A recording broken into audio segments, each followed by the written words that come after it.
کلامە ڤی تەمەنی ji keseran pêk hat bêbextiyê pêsîrên jiyanê mijandin nexewnên me êdî bayekî bêserûber bû zarokiya min çêqîniya wî li dara bindestiyê hilawistî qedexeyan leyîstokên zarokan dimeyandin pir nediaxivîm zêde nedikenyam beriya evînê çixareyê ez rapêçam xortekî çak bûm gorî gotina gundiyan salan bi xwe re birîn fireh û kûr kir êşiyam ji her awireka melûlî her malaxizaniyê kon vekirtiye li berderî bi delgermiya tenûra pêşeroja wan vêketim navê te qedexe bû bîranîna te şûrekî mirovkuj çend hevalan barkirin ji kolanên vî bajarî baw baranan tama xwe winda kirin dûxaneka kontrayî xwe bi ser dengê me de berda beytikan rengê xwe ji me re hiştin û koç kirin rikekê ez girtim ji dîroka me ya jarmayî û min nexişand demsala bêbext li dîwarê dilê xwe di awêneya jiyana me ya şikestî de zebaniyên nas di nav gulên baxçeyê temenê me de stiriyên zirbav wan bi destê xwe rûyê xwe qelaşt rûçikandin stranên xwe û birayên xwe firotin bo diravan êdî bagera bahoza xwîna meh riziyan îlonê tînin li pişt xewneka çîl spî ditirsim kilama temenekî birîndar bimîne dibêjin ku hêjî bi evîndarî dimeyîne ew dilê birîndar ser pêhatiyên xwe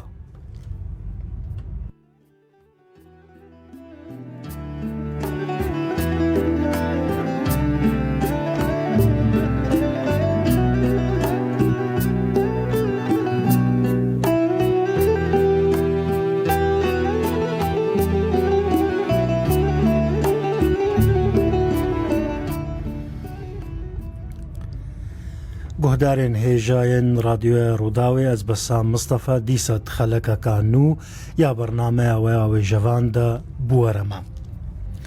vê carê jî em berê xwe didin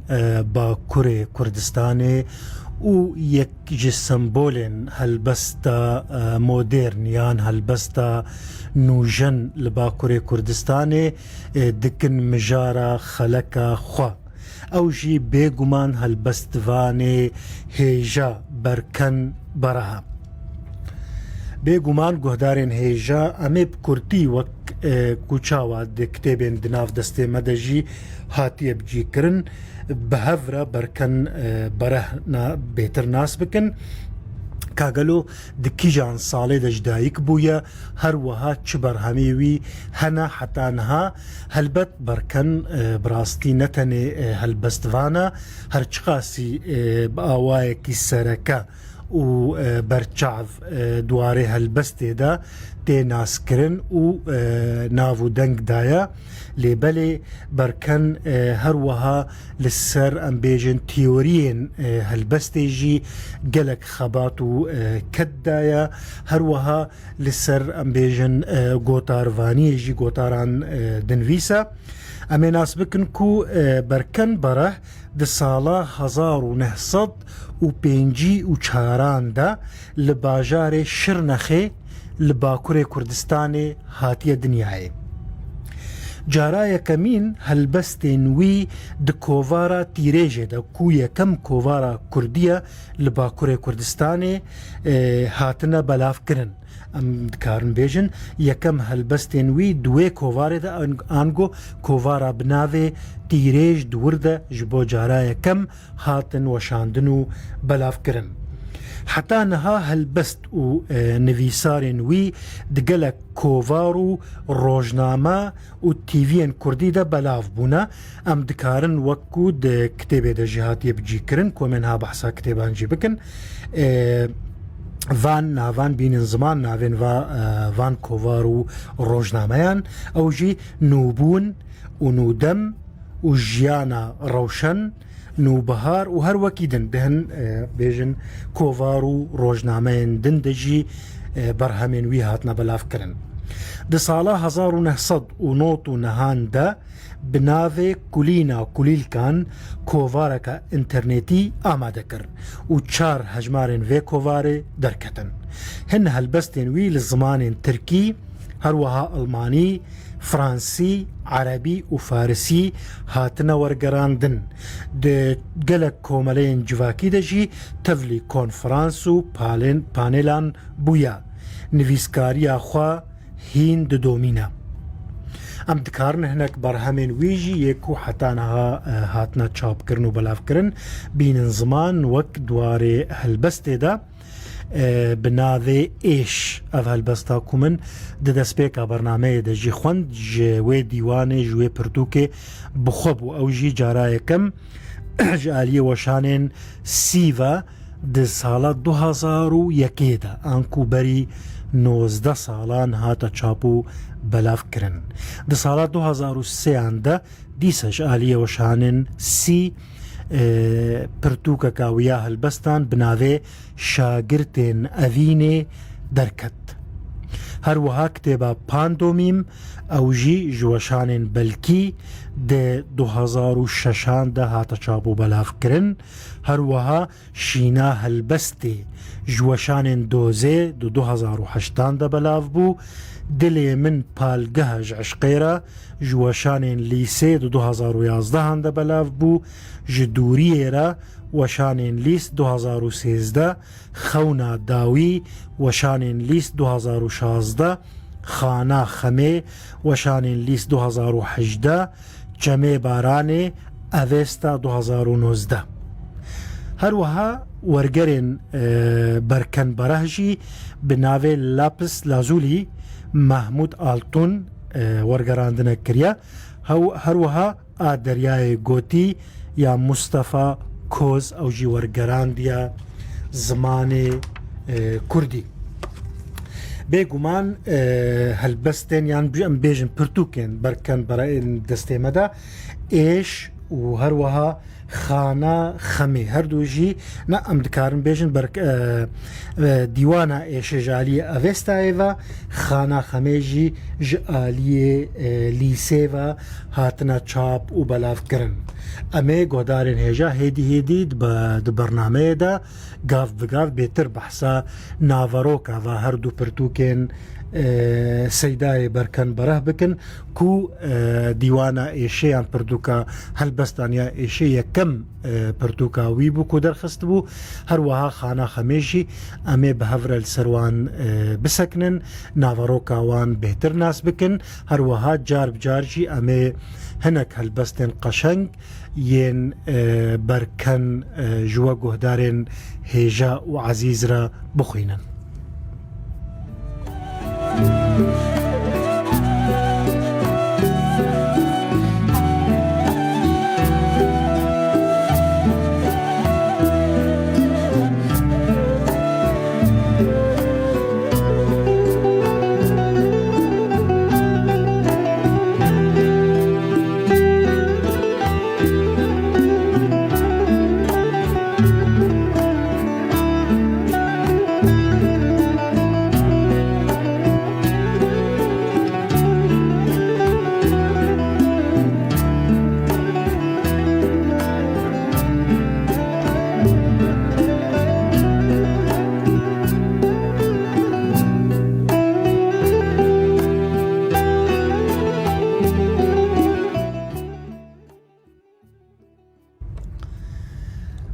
بێدەنگیە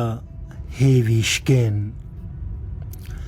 من جخورا قحويك داني سر إيقر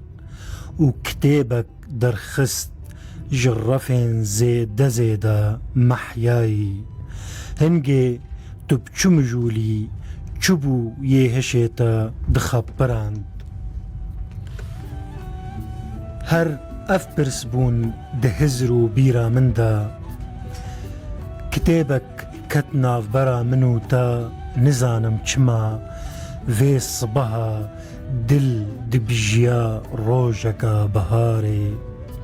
لدورجي هر امنيزي هفبون تزاني هر نهينيك تهبو لبندا من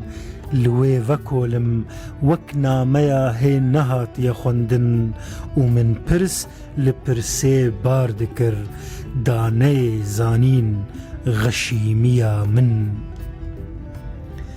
چما وقتك تي بيف أفسونا خوا قوتن واتيا خوا وعشق تينو بخورا خوا وندادكا لأودي بيدنگيك هيويشكين لسر ماسي دلب زيتون باريك نان بچك بانير و دو چاوين روجي جيبار كري كابنير ديسا شلو بلبو او دستمالا تا لبير آنينان بيچاي اري كبانيا بآورك خودم دمصال ودوغ هست كابيش چيا لبر بختواريا ما بو يك كلم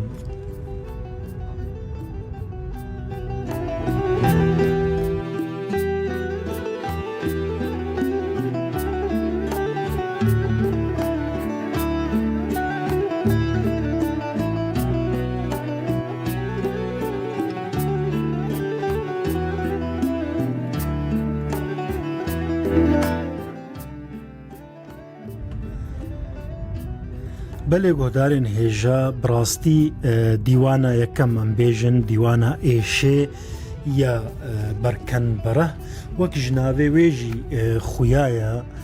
پرانیا هلبستن برکن لسر ایشینا لسر جان و کلو کسرین وی ین تایبت وقتا که کسکی هر وها ین گل و ملت و ولات وینا بركن براستي وك يكي سمبولين نوجانية يعني جي هلبستا نوجانيا كردي نمازا يا بزاراوا يا كرمانجي لباكوري كردستاني دكارة بي حسباندن وك سمبولك جيفي قونا غيرا لبالي بيقومان هلبستا بركن نهلبستا كامبيجن جرسانية دورة لبالي براوا جيفيكي او هلبستا كمودرن آرسنا كو خود سبيرا امبيجن هلبستا كلاسيك يا كردي امبيجن هلبستا كفن يا كردواري كو پر ديارة جي شواز جي امبيجن ستيلا بركن يا هلبستواني پر خويايا كو وي قلك جوي هلبستا كلاسيك وخواريش كانياوي يا بيبني وامبيجن برهمين ملاي جزيري احمد خاني حتى جگر خوينجي قلك جي سود ورقرتيا وقلك ام دكارن بين زمان كو برهمين يانجي قوتارين بركن لسر وان كسان هنا بتايبتيجي لسر هلبستا جگر خوين قلكي سكنيا وقوتارين هيجا وكور واتدار لسر وان نويسانديا قالوا اف ديوانا شيء چدنا واخذ فتحوينا بيغمان ديوانا هلبستا يا وقالك هلبستا فتحوينا وشابايا كم وك من برين هاجي قوت دو صالات 2000 ياز دهان يكيدا ببورن دو صالات 2000 يكيدا بري 19 سالان هاتيه چاپ کرن چاپا دویم جي 2011 بري 9 سالا دركت او جي دناف دلي من بالقهج عشقيرة هروها چاپا سيم دی سالا 2019 دا انکو سالا پار لستنبول جالیه وشانخانه اوستای و هاتا چاپو بلاف کرن. بێگومان هەلبەستێن دوێ دیوانێ دا پرانی لەسەر ئێش و کول و دەردێن هەلبەستوانی بخۆنە هەروەها لەسەر هێوی و شکستنێن وینە بێگومان لەسەر ئەڤینە ئازادیە کوردستانیا لەسەر دەردێ ئەم بێژن بندەستیە ئینسانێ کوردە کو لەسەر ئاخا باڤۆکارێن خۆ سەدەی ساڵانە بندەست دژی بزمانێکی قەدەخە ئەم بێژن بیر و باوەریên ویên ئازاد و فکر و ڕامانên ئازاد لێ هاتنە قەدەخەکردن دوی واری دەژی پر مخابنی ئەس دبێژم بەری چەند ڕۆژێکیژی خۆرتێکی لە باکوورەی کوردستانی بناوێ بارش تەنێژ بەرک و گۆهداریە سترانەکە کوردیت کرد هاتە کوشتن کێر دلیویدا هاتن چکاندن مخابن هینجی ئەv ڕەوش تێژین و مرۆڤ بڕاستی نکارە چاوا دەرببرە جارنا زمانژی تێرە هەنێک ئێش و بێتارێن گران ناکە لێبەلێ بەرکەند بەرە هەول دەدەک و ڤان ئێشێن کوور ئەم بێژن وی دەردێ سەدان ساڵان بینە بڕیا هەلبەستێن خوا بڕیا پەیوێن خۆی نازک بینە زمان گەلک هەلبەست بڕاستی دوێ پرتوکە ئێشێدا هەنا ئەم دکار ناوێت چەندەکە وەک میناک بینن و هەلبەستەکەیژی جوان ژوەرە بخوێنن ئیلۆن هەلبەستە ئیلۆنێ تێدەجی دگرە کلامە تەمەنێکی بریندار هەروەها باژارێک بێ ناونیشان هەڤالن و بقاسیوە ناوێتە هەبوویە ئەوژی ناوێ هەلبەستەکەیە ڕۆژ باش هەروەها هەر ئەزێ بمرم هەروەها قەویتی ئیشە و گەلک هەلبەستێن دنجیت پرتوکە ئێشێدا جی دگرن.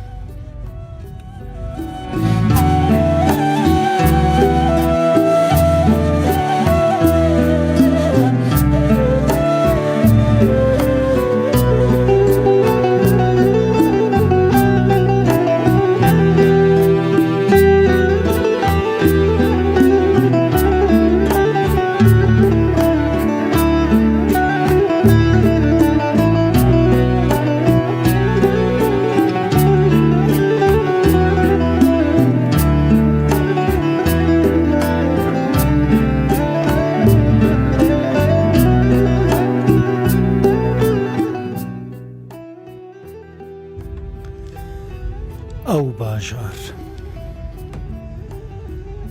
باژار ئاخ ئەو باژار ساوارەکە ڕژە ئێدی خەونەکە گێمخوێ دەنگێ ئەڤینداران ژێڤە دەربووی مزگەفتەکە بێ سۆفی خۆرتێکی بێ ئەڤین ئەسمانێکی بێ ستێرکم دکم و ناکم وی باژاری ژبیر ناکم ئاخ ئەو باژار نزانم نە تو ئەزی ئان ئەز تو هێلی نامە تالان کردن ڤان بێباوان جارا چەندەمینە بزانن نەڤیên 28 ڕاپەرینان هەر مرنەک ڕێزەکێش هەلبەستاتە دووەشینە هەر دەنگێک تەژنووڤە ڤەدژینە فەرمۆ ببینە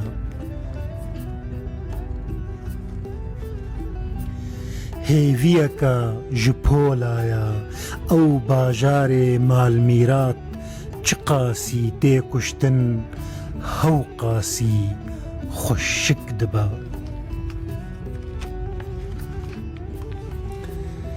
خەونەکە ji عەورên ستەور هوناندی گولیên تۆل دقەوڕینە بە ئاوازên کۆپ ji temenekî derengmayî herkêlî بهتر نێزی خود بم بهتر نێزی مرنێ ئەو باژار قرشان بەرهەف دکە لەسەر گولیا دەنگێ خوا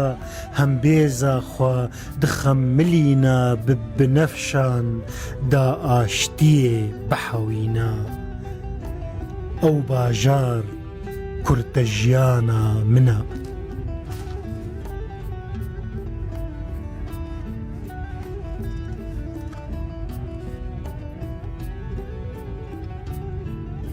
هەڤالنۆ ئەز کاپیتانێکی غەشیم نەکەشتیا پەیڤان دمەشە نەبایێ هەستێن ئەڤیندار دفورە نەچارم چارەنووسا من ji giliyê serhişkim korfamim destên min jî bêkêrin roreşim wext li min hatiye xezebê birînê xeberdaya kezebê min gêj nake êdî helbest kitêbên pîroz jî neçarin gotinên min teşteka vala dibêjim hevalno gelekî zor e jiyîn di çar goşeyekê de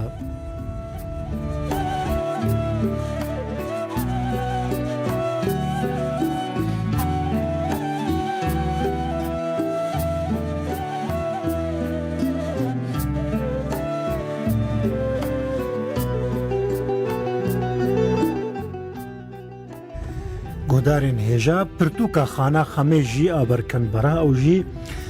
çapa bêjin pêşîn di sala 2018 de îlûna 2018 de ji aliyê weşanxaneya lîsêva hatiye çap û belavkirin ew jî ji gelek helbestan pêk tê wek çi bikim ev terabûna min a li terazinan sîmên asmanî qenebet û dilo çilexxane olana berêvarê bagera çolkirinê xana xemê ku pirdûkê ji navê xwe jê girtiye û gelek helbestên din jî li xwe digiran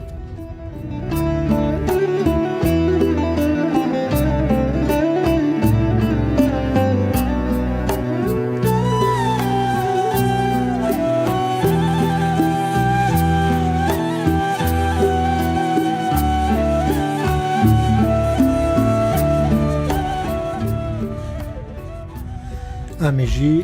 di dawî de pir bi kurtî hinek helbestan ji we re bixwînin ji dîwana xana xemê ya Seydayê Berkenbereh û dawî li vê xeleka xwe jî bînin ji ber nemana demê ew jî bi navê ev terabûna min a li terazinan têde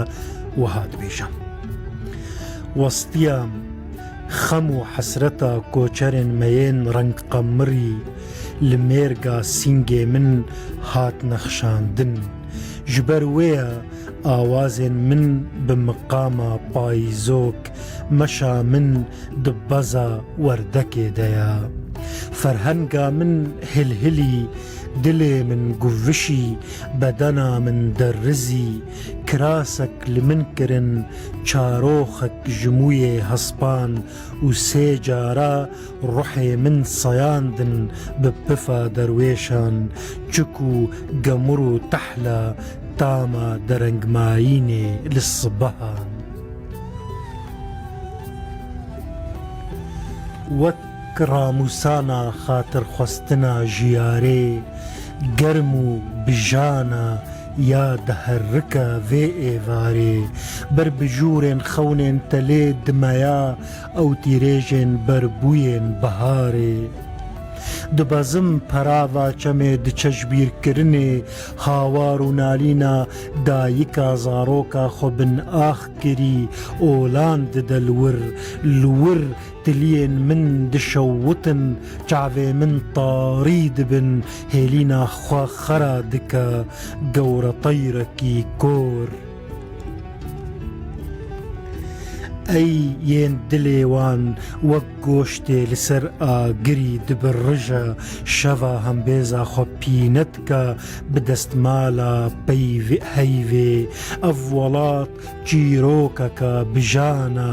لڤێ خەولەخانەیێ بووکێن ژیاناوان دیاری جرنە خۆشان بووی دنڤیسن شەعراوێ ئەڤ تەرابوون و ڤڕڤڕاندنا من لە تەرازنان بۆ وێ گولەیە یادێ ڕابەری تەبێکردن سیمێن ئەسمانی پینەیە پینەیانە ژیان لەبەر سەرێ من دۆلاب و ڕیس و سترهی دزڤرە ئاشرا ناوەستە تەشیە ڕۆباری شەڤ گوهرە خەمەیە کۆنێن بمژ گەلاوێژ نووزنووزە کوچکان زۆزانێن دوورێ خالی تو برینەک خۆشک بووی قیم نەئانی بدلێ من هلهلیە سیمێن ئەسمانی لە خاچەڕێ ناوێتە مچقیە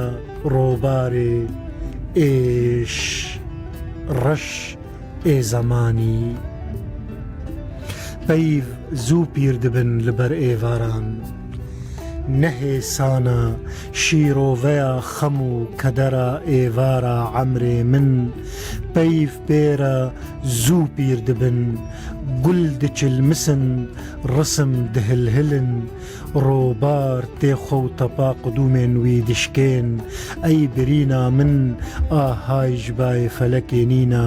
هەولدم تە نەفی بنێ دنێ بکەم دێکی حەز بکە ژ گولا بنهێنی ئاوێ ددمێ دهندرێ خۆدا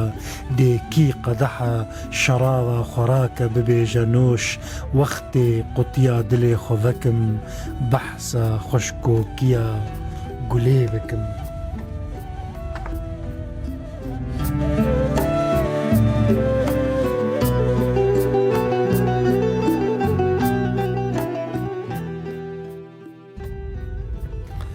بەلێ گۆدارێن هێژە بڤی ئاوایی دیسە ئەم زوو بزوو گەهشتن داویە vê xelekêjî ji bernameya waya wê jevan tenê me ez xatirê xwe ji we bixwazim û hêviya rojeka xweş û geş ji we re bikim her bimînin di nav xêr û xweşiyê de û bi xatirê we.